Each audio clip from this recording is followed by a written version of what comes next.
Well, here we are. So, I had talked to Nate before he did this video, and I was a bit concerned because these are rumors that have been kind of hinted at a bit.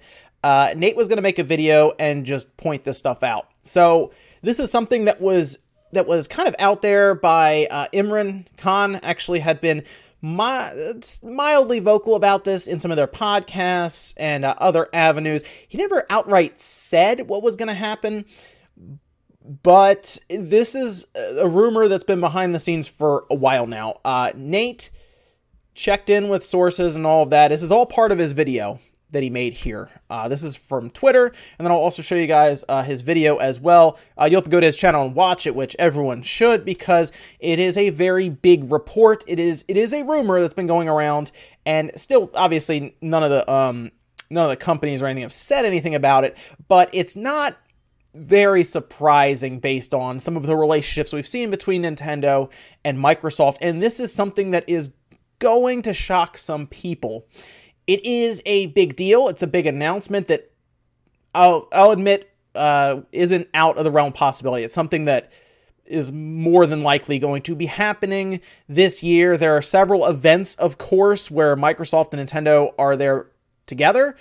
GDC, for example, they'll both be there in some capacity and everything, but E3, of course, is where a lot of people are going to start assuming that we get to, unless they just want to put it out on Twitter and say, hey, Game Pass and xCloud are now on Switch. That is going to catch some people off guard. So, Nate's video, and you're going to go to his channel, you're going to subscribe to it and stuff, because he's pretty on top of this.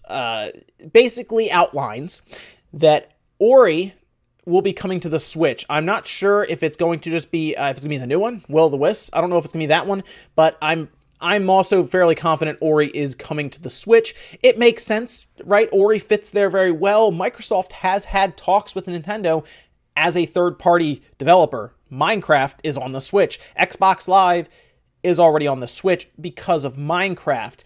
And that part should kind of point this out and say, oh yeah, it is there. And this is something, again, that's been kicked around a bit. When we hear about Ori, for example, going to the Switch, it's going to be interesting to see the Xbox brand exist with that happening. Now, the Xbox brand, of course, isn't going away because obviously Microsoft wants to be in everyone's living room with a piece of hardware, but they also want to be on as many gaming devices as they can. They've said it themselves. That's why they're putting Project xCloud on phones, for example, and seemingly the Switch. Now, the one thing I'm curious about when it comes to xCloud is, what does Nintendo get out of it? That's the part I'm still not sure about, especially if Game Pass goes to it in some capacity. Does Nintendo get some part of that subscription fee? I assume so. I assume they get something from it. Could this be some part of the deal that works out with Scalebound? Maybe, I don't know. But I would assume that part of the Game Pass subscription that Nintendo has on their system, part of that would also go to Nintendo, so they might be looking at that like, oh wow, that's pretty easy money for us to just get as a subscription model that we're trying to lean into. And of course, that would also give Switch owners access to a lot of games, and I'm curious if some of them will automatically launch xCloud, which is their streaming service, and then some of them will also play natively. Like Ori, will that just download and play natively? It might, because Ori appears to be heading to the Switch based on rumors that are pretty substantiated. I will say that. This isn't the first time we've heard about this behind the scenes, and it's now out there. So there you go. But it brings up a lot of questions about what else could be happening here when it comes to games, right? I'm sure a lot of people could think of games. I know the biggest one that people are going to point out is Cuphead.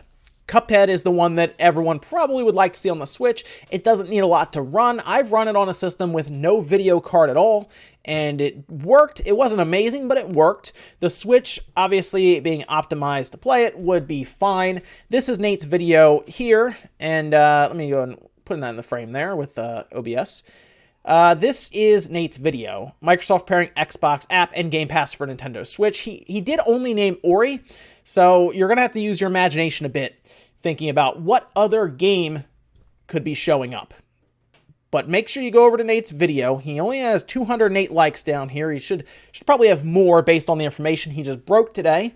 And I'm sure we'll also be talking about this on the Spawncast this weekend. So it's going to be a lot of fun, and it's going to be very interesting in the build-up towards E3, where it's going to be Microsoft and Nintendo and no Sony.